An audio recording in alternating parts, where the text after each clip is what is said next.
খাওয়ানোর পয়সা নাই। আল্লাহর হাবিব বললেন ওয়ালাউ বিমাজকাতি লাবান, এক ঢোক দুধ, ওয়ালাউ বিতামরা, একটাও খেজুর, ওয়ালাউ বিশারবাতিমা, এক ঢোক পানি খাইয়েও যদি কারো রোজা ভাঙাও, তারপরে ওই সওয়াব তোমার আমলনামায় দিবে কে?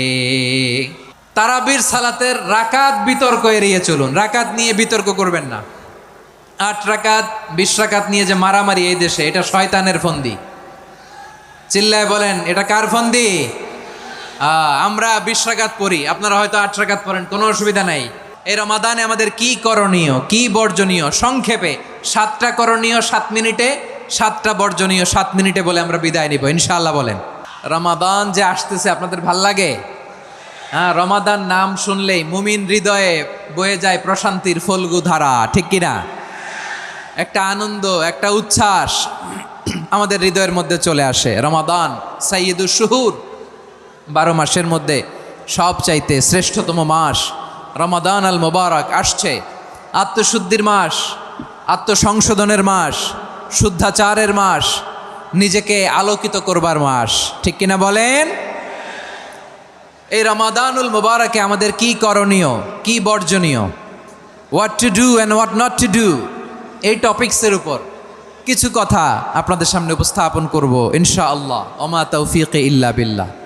আমার প্রিয় ভাইয়েরা, আমি আমার খুতবার শুরুতে সূরা বাকারার 185 নম্বর আয়াত তেলাওয়াত করেছি, যেখানে আল্লাহ তাআলা কোন মাসে কোরআন আল কারীমকে, মহাবিশ্বের মহাবিশ্বয় কোরআন আল কারীমকে এই পৃথিবীতে নাজিল করেছেন সেটা আমাদেরকে জানিয়েছেন। আল্লাহ তাআলা ইরশাদ করছেন, শাহরু রমাদান আল্লাযী উনজিলা ফীহিল কুরআনু হুদাল লিন্নাস ওয়া বাইয়িনাতিম মিনাল হুদা ওয়াল ফুরকান।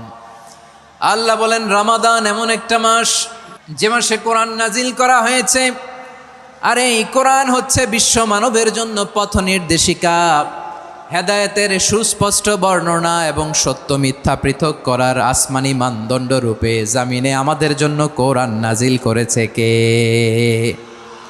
আওয়াজ করে বলেন তো, আল্লাহর নাজিল করা এই কোরআনে কোনো ভুল আছে?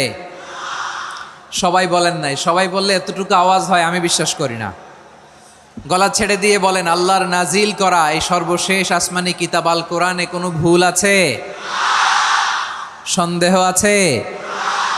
সংশয় আছে?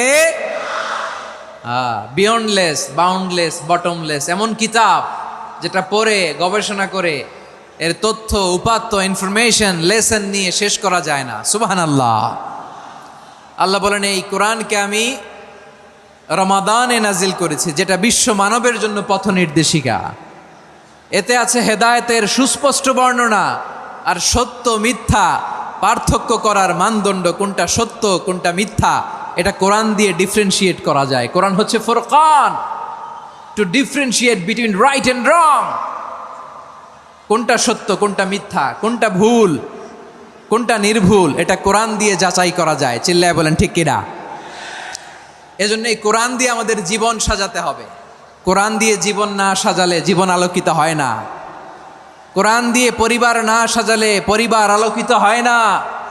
কোরআন দিয়ে সমাজ না সাজালে সমাজটা শান্তিময় হয় না। শুধু দুর্নীতি দমন কমিশন দিয়ে দুর্নীতি বন্ধ করা যায় না। কোরআনের আইন বাস্তবায়ন করা ছাড়া এই সমাজ থেকে দুর্নীতি বন্ধ করা যাবে না। চিল্লায় বলো ঠিক কিনা? আমার প্রিয় ভাইয়েরা, এই কোরআন নাজিল হয়েছে রমাদান আল মুবারক, এই বরকতময় মাসে। তাই আমাদের উচিত এই মাসে আসন্ন যে রমাদান আল মুবারক, এই রমাদানে কোরআনের সাথে নিজেদের সম্পর্ককে বাড়ানো। আমার প্রিয় চাঁপাইনবাবগঞ্জের ভাইয়েরা, আমরা কি আসন্ন রমাদানে কোরআনের সাথে আমাদের অ্যাটাচমেন্ট, সম্পর্ক বাড়াতে চাই? চান সবাই? আপনি কি জানেন কোরআন নিয়ে কোন ফেরেশতা পৃথিবীতে এসেছিল? জানেন? ফেরেশতার নাম কি বলেন তো? জিবরিল আলাইহিস সালাম। একটু খেয়াল করে শুনেন, কান দুটো খরগোশের কানের মতো খাড়া করে আমার দিকে তাকান। সাইয়েদনা জিবরিল কোরআন নিয়ে এসেছেন, ফলে উনি হয়েছেন শ্রেষ্ঠ ফেরেশতা। বিশ্ব নবীর উপর কোরআন নাজিল হয়েছে, তাই তিনি হয়েছেন শ্রেষ্ঠ নবী। রমাদানে কোরআন নাজিল হয়েছে, তাই রমাদান হয়েছে শ্রেষ্ঠ মাস। কদরের রাতে কোরআন নাজিল হয়েছে, তাই কদর হয়েছে শ্রেষ্ঠ রাত। আমরাও যদি কোরআনের সাথে সম্পর্ক বাড়াই, আমাদের মর্যাদাও এরকম, আমাদেরকেও শ্রেষ্ঠ মানুষ বানায় দিবে কে? এজন্য কোরআনের সাথে সম্পর্ক বাড়াইতে রাজি আছেন তো? যারাই কোরআনের সাথে সম্পর্ক বাড়ায় এদের মর্যাদা বাড়ায় দেয় কে? দেখবেন আমাদের হাফেজে কোরআন, তারা ইন্টারন্যাশনাল কোরআন কম্পিটিশনে যে গোটা বিশ্বকে পেছনে ফেলে প্রথম পুরস্কার নিয়ে আসে। এত ছোট ছোট বাচ্চা, ও সমাজ বোঝে না, রাজনীতি বোঝে না, টাকা পয়সা বোঝে না, কিচ্ছু বোঝে না, কিন্তু গোটা বিশ্বে ওকে সম্মানের চেয়ারে আসীন করেছে কে? এই কোরআনের সাথে লাগলে আল্লাহ তাআলা সম্মান বাড়িয়ে দেয়। আমার প্রিয় ভাইয়েরা, আসুন আমরা আলোচনার শুরুতেই শপথ নেই যে আসন্ন রমাদানে আমরা কোরআনের সাথে নিজেদের সম্পর্ককে মজবুত করব ইনশাআল্লাহ। সবাই বলুন ইনশাআল্লাহ। শাবান মাস আসলে, রজব মাস আসলে সাহাবারা কি করতেন আসুন আমরা দেখি কিভাবে তারা রমাদানকে ওয়েলকাম জানাতেন।